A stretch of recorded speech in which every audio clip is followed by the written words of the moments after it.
Olá, meu nome é Dandara Lohane do Nascimento e o tema do meu estudo é Análise Estatística dos dados que caracterizam as topologias de redes vasculares em formação em embriões de galinha. Antes de discorrer sobre as topologias de redes vasculares, é necessário entender o que é angiogênese. Quando um grupo de células carece de oxigênio, de nutrientes, sinais são liberados e fazem com que surjam novos vasos sanguíneos para suprir essa carência. Então, isso é angiogênese, que é de vital importância para a restauração de tecidos lesionados, para o desenvolvimento de embriões, mas pode estar relacionada com o surgimento e manutenção de tumores, como representa essa animação. Então, estudos analisam como as proteínas atuam no processo de angiogênese, sendo a principal delas a sinalização de VEGF. Na sinalização de VEGF, nós temos a proteína receptora VEGF-R2 e a ligante VEGF-A. Quando o receptor recebe o ligante, ele torna-se ativo, apto a promover a angiogênese. Porém, quando introduzimos fármacos inibidores, como o Avastin, que é comumente utilizado em tratamentos de quimioterapia, ele faz o papel do receptor, recebendo o VEGF-A e tornando o VEGF-R2 inativo. Então, a angiogênese é diminuída. Então, a questão de interesse desse estudo é a introdução de fármaco inibidor de VEGF promove mudanças na estrutura topológica dos vasos sanguíneos?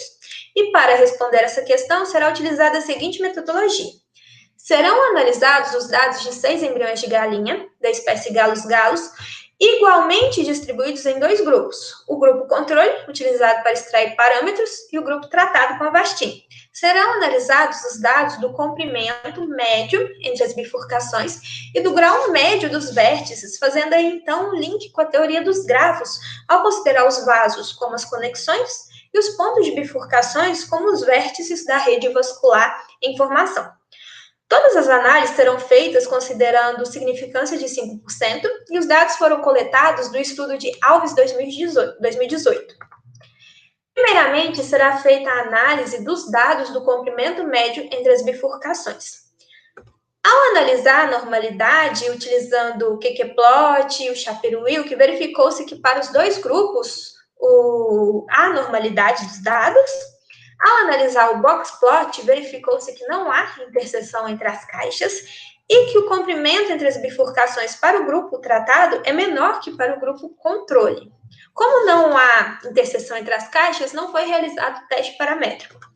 Ao avaliar o tamanho do efeito, encontrou-se 0,18 através do método D de Cohen. Segundo Jacob e Cohen, esse valor caracteriza-se como um efeito fraco.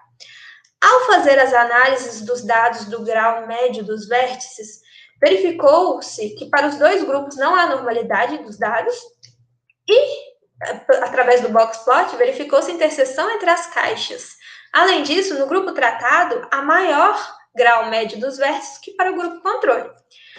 Ao utilizar a estatística Woodman-Whitney, por ser um teste não paramétrico, visto a não normalidade dos dados, verificou-se que, de fato, há diferenças estatísticas significativas entre os dois grupos, e o tamanho do efeito foi de 0,38 aproximadamente, mostrando, então, um efeito moderado.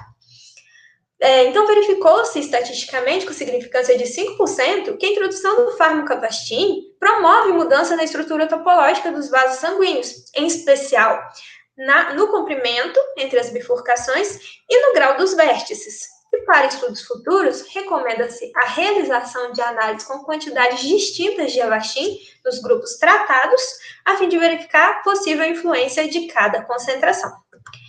E essa é a referência utilizada para o banco de dados, o estudo de Ana Paula Alves.